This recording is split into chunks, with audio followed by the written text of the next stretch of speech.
We interrupt your regularly scheduled Arizona State Sun Devils football content to talk to you about a basketball team that is quietly 9-1 and deserves your attention. Let's go ahead and hop into the conversation on this edition of the Locked On Sun Devils podcast. Are Locked On Sun Devils, your daily podcast on the Arizona State Sun Devils, part of the Locked On Podcast Network, your team every day.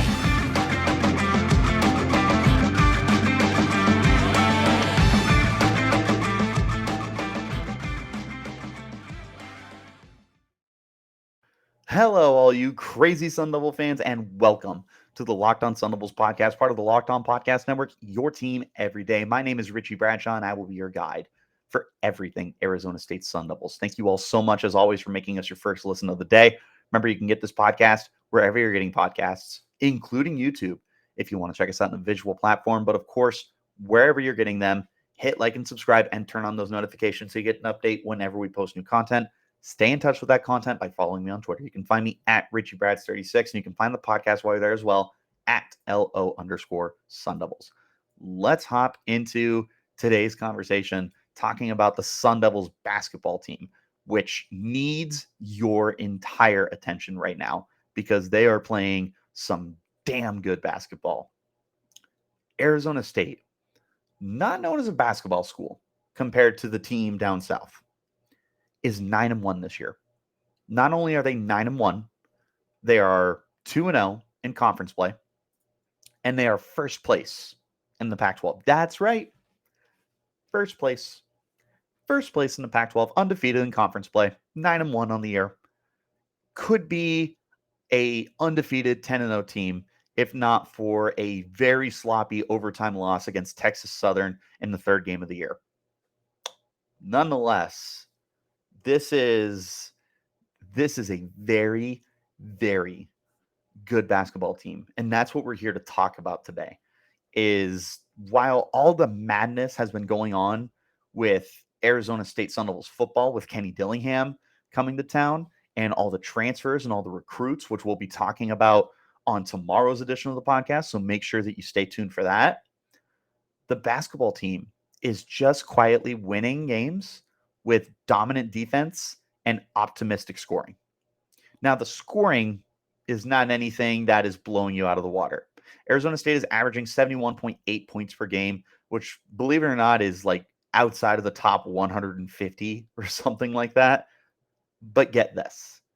Arizona State's defense is allowing 60 point something points per game right now. And that is 30th. In all of college basketball.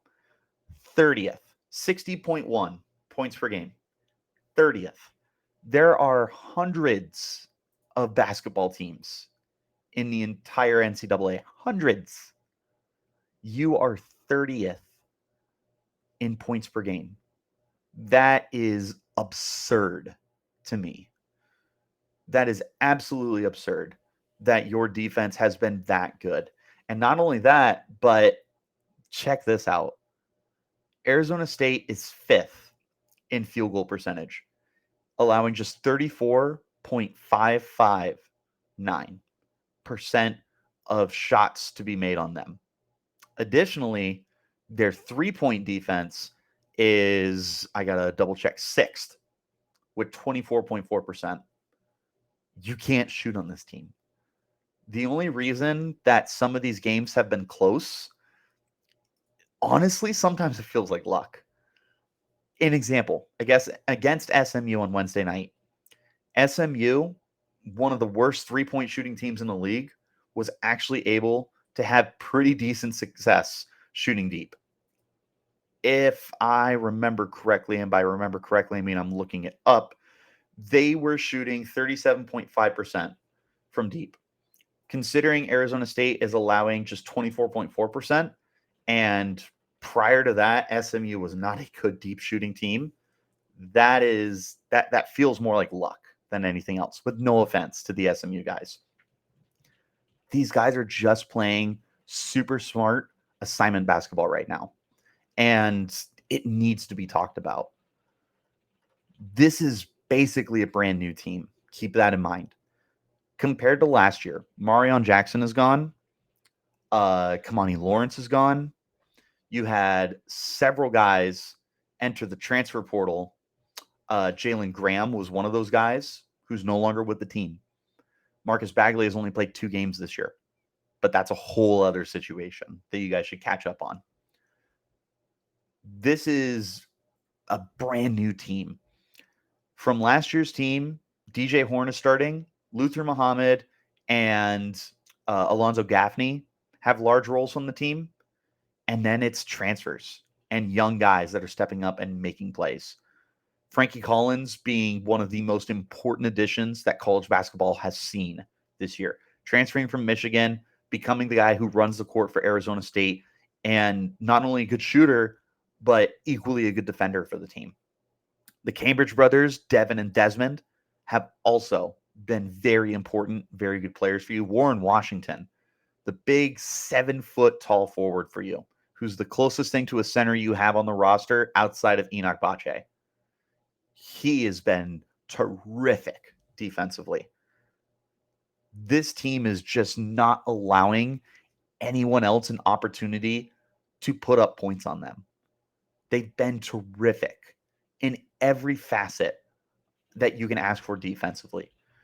These, like I said, they're playing assignment basketball right now. Everyone understands where they need to be, when they need to be there, and what they need to do. There are so few times when you're watching them play for 40 minutes that guys are getting wide open and that there's clear direct lanes to the hoop. No. Everyone knows where they need to be, when they need to be there. They also understand all the little nuances of being a brand new team that plays together. You would think these guys have been together for at least a year, if not more than that, or that they've even grown up playing youth basketball together. The chemistry is so real with these guys. Everyone understands. It's insane to think that you have 4 transfers that are starting for you right now. That's nuts. That is truly insane. And we're going to talk more about that in just a moment here. We're going to take a quick break, and I'm going to talk to you guys about our friends over at LinkedIn. These days, every new potential hire can feel like a high-stakes wager for your small business. You want to be 100% certain that you have access to the best qualified candidates available. That's why you have to check out LinkedIn Jobs. LinkedIn Jobs helps find the right people for your team faster and for free. Definitely check out LinkedIn Jobs. This is the absolute best place to build your team. You can get your job posted in minutes. Once you do that, add the purple hashtag hiring frame to your LinkedIn profile to spread the word that you're hiring. Simple tools like screening questions make it easy to focus on candidates with just the right skills and experience so you can quickly prioritize who you'd like to interview and hire. And there's never been a more important time to have the best team available than the end of the year. It's why small businesses rate LinkedIn Jobs #1 in delivering quality hires versus leading competitors. LinkedIn Jobs helps you find the qualified candidates you want to talk to faster. Post your job for free at linkedin.com/lockedoncollege. That's linkedin.com/lockedoncollege to post your job for free. Terms and conditions will apply. Make sure, if you guys have not yet already, to check out the Locked On Sports Today podcast. From the games that matter most to the biggest stories in sports, go beyond the scoreboard and behind the scenes with local experts and insights only Locked On can provide. Locked On Sports Today, available on this app, YouTube, and wherever you're getting your podcasts. Back into our conversation now. Looking at individual efforts. They're like I said, it truly starts with these transfers. 4 guys. Mainly these 4 guys come to this program and immediately make a massive, massive difference for the team. And it starts with Frankie Collins. Collins coming from Michigan, who was in the championship a few years ago and is routinely one of the best teams in college basketball, couldn't find Frankie Collins a spot on their court. So Arizona State is able to bring him in, and now he runs it for Arizona State. He's the play caller. He's the quarterback for Arizona State's basketball team. The dude is electric. He does everything for you. He's your leading point scorer right now with 12.6 points per game. He plays the most minutes, 29.6 points per game. He's averaging 4.8 rebounds a game. He's averaging 5 assists a game, which is 2 more than second place, which is DJ Horne. He's averaging a steal and a half a game, 1.6. He's shooting well. He's a 41.6% shooter, 33.3% from deep, 72.5% from the line. He's doing everything for you. This has got to be the most important player for Sun Devils basketball right now, because he's just so dynamic on the court. He does everything. He's a great defender. Dude is sticky. He looks like if Darrelle Revis played basketball, just sticky coverage on whoever he's guarding. He does not give up a lot of opportunities. I'd listen to an argument he's the best defender on the team. And he steals the ball, and he's able to create turnovers. He's just remarkable in everything he does. And he scores points too. You can't complain about that. Warren Washington, the next transfer I want to talk about. Like I said, he is the closest thing to a center on the roster outside of Enoch Bache, who was actually listed as a center. But Washington, big physical freak, 7 feet tall, 225 pounds. He glides across the court. Against SMU on Wednesday night, he slammed it down 3 times. He can score. He's averaging about 8 points a game. Nothing that's going to blow you out of the water, but nonetheless, I will take that on every day that ends in Y when it comes to having a big guy like him scoring points. 7.9 points per game, but an outstanding 7 rebounds per game for Warren Washington, which again leads the team by almost 2. Devon Cambridge being the next closest at 5.2 rebounds per game. Warren Washington is just big physical guy. Sometimes it gets him in a little bit of trouble. He's fouled out this year, but he nonetheless is still just so important to what you have been able to accomplish defensively. And then, of course, we got to talk about the Cambridge brothers, Desmond from Nevada and Devon from Auburn. Devon has been the more electric of the two. When we talked to friend of the podcast, Zach Blackerby, earlier in the year about Devon's transfer, he mentioned that Devon is one of those guys who's going to have some SportsCenter highlights and lowlights. It's been a lot more highlights than anything else this year for him. And he has just looked like such a, I know I've said dynamic plenty of times, but that's what he is. He does a little bit of everything for you. He's actually leading the team right now in steals. Or that's Desmond, excuse me. I'm talking about Devon. Devon is a really good rebounder, 5.2 per game. He's scoring points too, though. He's 4th on the team with 10.7 points per game. He is averaging, I thought he was averaging more blocks per game. He is. He's averaging 1 block a game. And if you go back to the beginning of the season, he was one of those guys who was just knocking balls out of the air. He's really good defensively, as is his brother, Desmond, who is, again, leading the team in steals. He's averaging almost 2 steals a game. He's scoring points, too, 9.8 points per game, almost 3 rebounds a game. He's shooting 37% from the field, but he's one of your top free throw shooters. He's 78.6% from the line. The 2 brothers have been so important for you, and they're getting a lot of time on the court together at the same time, and you're reaping the benefits of it. Those 4 transfers have been massive, but equally important has been the development of DJ Horne from year 1 to year 2. He is your 3rd leading scorer per game if you include Marcus Bagley, who's only played 2 games. If you don't, which you shouldn't, he is 2nd on the team with 11.9 points per game. He's got 4.9 rebounds per game, 3.1 assists, and 0.8 steals. He's also shooting 36.7% from the field. He's really starting to come into his own lately, too. DJ Horne is definitely one of those guys. When he's hot, he's hot. When he's not, he's not. And more often than not this season, he has definitely been one of the more reliable players for you. And his ascension to the next level has been terrific. He can continue to get better too. That's the most exciting thing about DJ Horne, is that I believe he can get better. And then you have terrific performances from bench guys. Enoch Bache doesn't get on the court a lot. He's averaging 3.7 minutes a game, but he's fun and exciting when he gets out there. Austin Nunez, total difference maker. Might be your best sixth man. Terrific shooter, especially from deep, where he's averaging, if I can read, he's a 33.3% shooter from deep. Pretty exciting stuff. You've also got guys like Luther Muhammad and Alonzo Gaffney, some seniors on the team who, even though they aren't starting, are playing incredibly important roles for the team.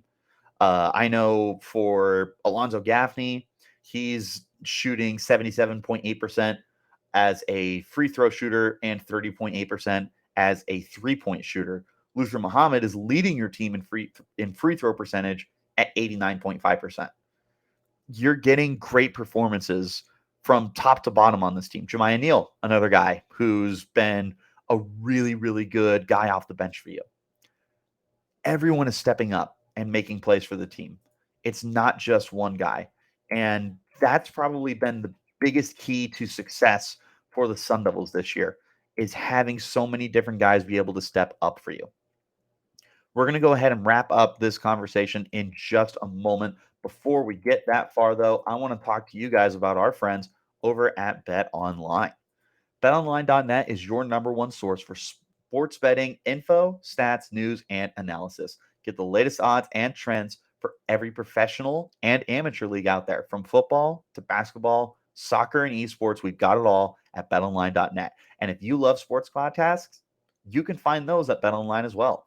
We're always the fastest and easiest way to get your betting fix. Head to the website today or use your mobile device to learn more about the trends and action happening right now at BetOnline, where the game starts. And one more time before we wrap this bad boy up, if you have not checked out the Locked On Sports Today podcast, make that your second listen of the day. The biggest stories of the day, instant reactions, big game recaps, and of course, the take of the day, available in the Odyssey app, YouTube, and wherever you're getting your podcasts. This is probably the biggest factor I want to talk about. There was a lot on the line this year for Arizona State basketball. Bobby Hurley, in his 8th year, had made the bracket twice. Actually made the tournament once. That's not great. There have been signs of a very talented team before. They've been ranked before. But they haven't put together a complete season. We're not saying that it's national championship or bust here in Arizona State. But we should be able to make the bracket every year. And we should be able to win games in the bracket. That's the expectations. We want to be competitive. It felt like this was a make or break year for Bobby Hurley. It was, you get to the bracket, you get to the tournament, or you're out. It's as simple as that. You're looking pretty good right now. Through 10 games, a third of the season, you're 9-1. You're first place in the Pac-12. You have one of the best defenses in the entire country, let alone probably the best defense that Bobby Hurley has had in his tenure at Arizona State. You're also scoring points, and you're doing it in all sorts of different ways.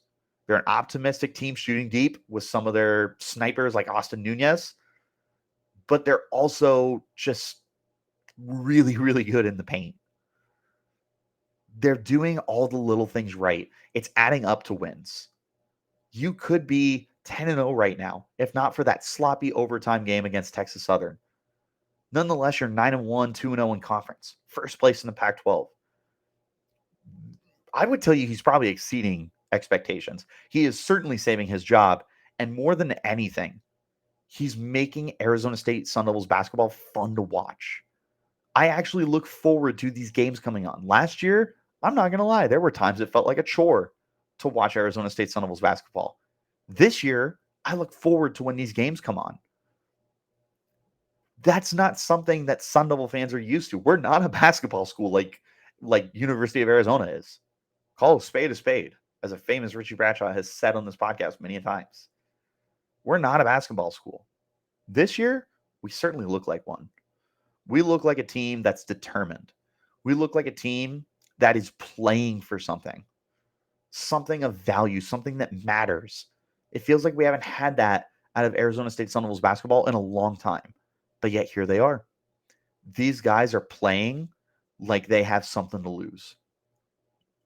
They truly care. There's passion on the court. They're having fun while they do it too. It's business, but they're having fun. And when they're winning, the fans are buying in. So I'm here to tell you guys, go to these games. Go to these games. It's a great environment. Quite frankly, even when it's not a good basketball team, those games at Desert Financial Arena are fun to go to. The curtain of distraction, terrific. So much fun. The atmosphere is great. It can get loud there too. A lot louder than people realize. This is a great looking year so far. I highly encourage you, if you're a student, to go to these games for free, by the way. You don't got to pay if you're a student. I encourage the longtime fans, go support this team. We haven't had this much excitement, this much promise from a Bobby Hurley basketball team in a long time. Not since they beat Kansas in back-to-back years. This is truly a great team that deserves your attention. It deserves your time and investment. And it certainly deserves your cheers. There's a lot to be excited about at Arizona State right now. The football program is getting all sorts of transfers from kids that played high school football in the Valley. It's Kenny Dillingham. The baseball team is hopefully going to rebound with Willie Bloomquist in his second year. Hockey's been good. Wrestling has been good. There is a lot of great things going on with Arizona State right now, but perhaps nothing has been better than the basketball team. So I cannot encourage you guys enough. Go get invested in this basketball team because this is truly a special team. Go get invested. Go watch these games. Go to these games. Go support the team. This is a good basketball team. They deserve your respect. And once they start getting your respect, they're going to get the nation's respect. They're not ranked yet. You better believe they're going to be ranked next week. There's no reason they shouldn't be ranked. That's the start of what's to come. Monday night, at home, they play Creighton. Make sure you're at that game. Be at that game. I will be at that game. Whether that's as a fan or as a media member, I will be at that game.